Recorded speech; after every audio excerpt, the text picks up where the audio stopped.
అదే RTV app వార్తల్ని క్షణాల్లో చదివే అవకాశం ఉంటుంది. ఒక న్యూస్ పేపర్, ఒక టెలివిజన్ ఛానల్ మీ చేతుల్లో ఎప్పుడూ ఉంటాయి. సీనియర్ డాక్టర్గా గడిచిన 2022 నుంచి నా విధులు నిర్వర్తిస్తున్నాను. నేను సీనియర్ డాక్టర్. నా సర్వీస్ 22 సంవత్సరాలు. నా మీద కొంతమంది ఇంతకుముందు నేను 2019లో ఇక్కడ పనిచేసేటప్పుడు నేను స్ట్రిక్ట్గా ఉండి అందరి చేత పని చేయండి, పేద ప్రజలకు వైద్యం అందించండి అని చెప్పినందుకు గాను ఇక్కడ ఆ విధంగా పని చేయని లంచగొండి డాక్టర్లు అయినటువంటి వాళ్ళు, ప్లస్ పని చేయని నర్సింగ్ సిబ్బంది, తరచూ డ్యూటీలకు ఎగ్గొట్టి నర్సింగ్ స్టాఫ్ అందరూ కలిసి నా పైన కుట్రవాన్ని ఒక అబద్ధపు కేసు పెట్టి నన్ను ఇక్కడి నుంచి సస్పెండ్ చేయించారు.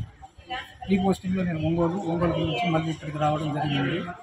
వచ్చినప్పటి నుంచి కూడా నా నోట మారదు. ఎందుకంటే మారదు అంటే నేను పేద ప్రజలకు వైద్యం అందించాలనేటువంటిదే నా మెయిన్ ఎయిమ్. ఆ దృక్పథంలో నేను ఇక్కడ ఉండేటువంటి డాక్టర్లకు కానివ్వండి, నర్సింగ్ స్టాఫ్ కానివ్వండి, సెక్యూరిటీ కానివ్వండి, అన్ని రకాల సిబ్బందికి నేను సూచనలు ఇస్తూ ఉంటాను. ఎందుకంటే నేను సీనియర్లు కాబట్టి. ఇక్కడ ఉన్న డాక్టర్లందరూ నాకన్నా 20 సంవత్సరాలు జూనియర్లు. వాళ్ళకి అనుభవం తక్కువ. ఏ కేసుల్లో కూడా అనుభవం లేదు. జనరల్ కేసులు కానివ్వండి, ఏ కేసులు అనుభవం లేదు. నేను ఇప్పుడు గైనకాలజిస్ట్గా పనిచేస్తూ బాలింతలకి పుట్టిన దగ్గర నుంచి వార్ధక్యంలో ఉన్నటువంటి ముసలాల వరకు అన్ని రకాల కేసులు, అన్ని రకాల ఇబ్బందులను నేనే చూస్తూ సాధ్యమైనంత వరకు ఇక్కడే ఉంచి అడ్మిషన్ చేసి ట్రీట్మెంట్ ఇస్తూ ఉంటాను. ఇక్కడ ఉంచితే నర్సింగ్ సిబ్బందికి ఇబ్బంది అని ఆ నర్సింగ్ సిబ్బంది ఏం చేస్తారంటే వేరే డాక్టర్ ద్వారా ఆ కేసుల్ని రెఫర్ చేయించేస్తూ ఉన్నారు. అది నేను చేయొద్దు అంటాను. డ్యూటీ కరెక్ట్గా వచ్చి కరెక్ట్ టైంకి వచ్చి కరెక్ట్ టైం వరకు ఉండి వెళ్ళి డ్యూటీకి వెళ్ళండి అంటాను. అది వాళ్ళకి నచ్చడం లేదు. ఇక్కడ ఒక డాక్టర్ ఉంది, డాక్టర్ పేరు సింధూరా. ఆమె చేరి ఇక్కడ 1.5 సంవత్సరం అవుతాను. ఇంతవరకు ఒక్క నైట్ డ్యూటీ కూడా చేయలేదు. ఆమెకి ఎంత రాసి ఇప్పటికీ ఉందో మీరు అర్థం చేసుకోండి. నెక్స్ట్ డీడీఓ ఉన్నారు ఇక్కడ. నాకన్నా 20 సంవత్సరాలు జూనియర్. ఆమెకి మా జిల్లా అధికారి ఆమెకి డీడీఓ పవర్ ఇచ్చారు. మా జిల్లా అధికారి కూడా నాకు డీడీఓ పవర్ ఇవ్వకుండా గడిచిన 2 సంవత్సరాల నుంచి 8 మంది డీడీఓలను మార్చాడు. ఇప్పటికే 8 మంది డీడీఓలు మార్చారు. అంటే ఇక్కడ ఎవరు మేము చేయలేము అంటే ఇక్కడ వాళ్ళు కాదు, వాళ్ళు బయట వాళ్ళే వచ్చి ఇక్కడ మేము చేయలేము అంటూ 2 నెలలు చేయడం వెళ్ళిపోవడం. దాంతో ఇంకొక డీడీఓని మార్చాడు. అట్లా అల్లూరులో ఉండే డాక్టర్లకి, ఆత్మకూరులో ఉండే డాక్టర్లకి, బుచ్చిలో ఉండే డాక్టర్లకి ఎన్నోసార్లు డీడీఓ పవర్ మారుస్తూ నాకు మాత్రం డీడీఓ పవర్ ఇవ్వకుండా చేస్తూనే ఉన్నారు. ఏమంటే నీకు ఇది కావాలా, నీకు సిన్సియర్ కావాలా, నువ్వు హాస్పిటల్ యొక్క పారామీటర్స్ అంటే డెలివరీస్ పెంచు, ఓపీని పెంచు, ఐపీని పెంచు అని నాకు దిశానిర్దేశం చేస్తాడు. కానీ వేరే డాక్టర్లు అయితే ఏమీ అడగదు. వేరే డాక్టర్ల పరిస్థితి ఏంటంటే ఇక్కడ వాళ్ళు ఇక్కడ పేషెంట్ని సక్రమంగా చూసినా అడ్మిషన్లు చేయరు. అడ్మిషన్ చేస్తే వాళ్ళకి రిస్క్ అని అన్ని కేసులని వాళ్ళు చిన్న కేసును కూడా ఆత్మకూరికి, నెల్లూరుకి 108 కూడా రెఫర్ చేయడం. నేను అట్లా చెయ్యొద్దు అంటాను. అందుకని వాళ్ళకి నా మీద బాగా పగ, ద్వేషం, కోపం. వీటికే నర్సులకి ఇబ్బంది అంట. ఏంటి సెలైన్లు పెట్టడము, కట్లు కట్టడం, కుట్లు వేయడము, వాళ్ళకి పరిచర్యలు చేయడం నర్సులకి ఇబ్బంది అంట. అందుకని వాళ్ళు అసలు అడ్మిషన్లే చేయొద్దు అంటారు. నర్సులు చెప్పేటట్లు డాక్టర్లు వినే పని అయితే ఇక హాస్పిటల్ కట్టడం ఎందుకు? హాస్పిటల్లో ఉండేటువంటి ప్రజలకి, హాస్పిటల్ నమ్ముకొని వచ్చేటటువంటి ప్రజలకి న్యాయం ఏ విధంగా జరుగుతుంది, వైద్యం ఏ విధంగా జరుగుతుంది ఒకసారి ప్రజలందరూ ఆలోచించాలి. డీడీఓకి మీకేమన్నా మనస్పర్ధలు ఏమైనా ఉన్నాయా? వాళ్ళు పనులు చేయండి అంటున్నాను కానీ నేను చేయొద్దని నేను ఎందుకు అంటాను? పనులు చేయమనే నేను చెప్తాను, సలహాలు ఇస్తూ ఉంటాను. నేను పని చేస్తున్నాను కాబట్టి మీరు కూడా పని చేయండి అంటాను. కానీ ఇక్కడ పని చేయని సిబ్బంది మాత్రం వాళ్ళందరికీ నా మాటలు, నేను వాళ్ళకి వేధిస్తున్నానని చెప్పేసి ఫాల్స్ ఇన్ఫర్మేషన్, నా మీద బురద చల్లే ప్రయత్నాలలో ఈరోజు పేపర్లో కూడా ఒకటి వచ్చింది. వేధింపులు మేము బరాయించలేమయ్యా.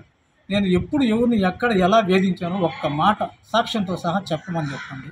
అదే వాళ్ళు సాక్ష్యంగా చెప్పలేకుండా నేను వేధించినట్టు నిరూపించలేకపోతే వాళ్ళని నిరూపిస్తే నేను వెళ్ళిపోతాను, నిరూపించలేకపోతే వాళ్ళు వెళ్ళిపోమని, లేదా నష్టపరిహారం కట్టించమని చెప్పండి.